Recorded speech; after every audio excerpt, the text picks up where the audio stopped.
Good afternoon. Good noon mga katuka. Ito na yung status ng baboy ko ngayon. Kasi nagsipinisir na ako. Nagpapainix na.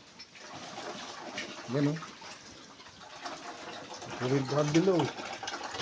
Ano masasabi niyo sa baboy kong ito? Dikit lang malalaki. Maliit, 4. Makakaginansya kaya? Please comment down below kung makakaginansya. So ito yung resulta ng F1. So dapat daw ang F1 ang timbang ay magre-range sa 100 mahigit, 90, ganyan. Pero sa status ng baboy na ito ay hindi. Yung malalaki hindi aabot ng 100 yan. Mga 80 siguro yan o 90, swerte na yun. No? Yung 3 yata o 4. So hindi ako lugi sa yung iba lugi ako dito. Nalang ito, makain ng bato. Binungkal na naman nila yung simento. Kasi yun ang tinitira nila eh. Alright. Katuka.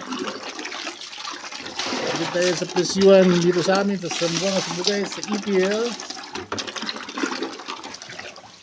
So ano daw, live weight po ay 150 pesos.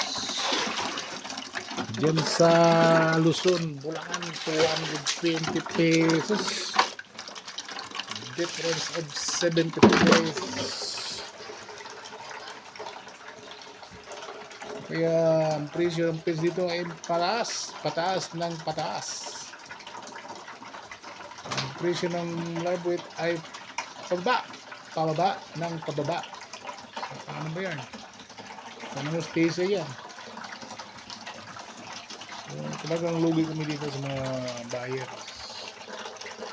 Nalaro kasi sila. Hindi na kumakain, busog.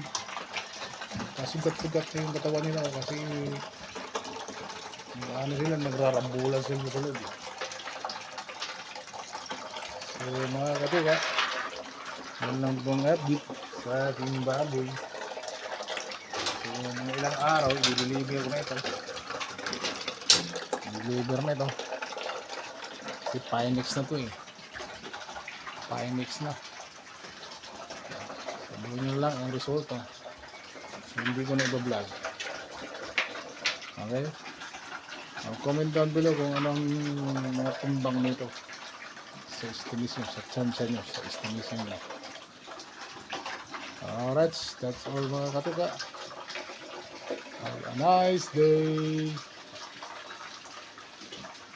Okay, don't forget to subscribe, follow, and like and share. YouTube pa rin tayo. Alright.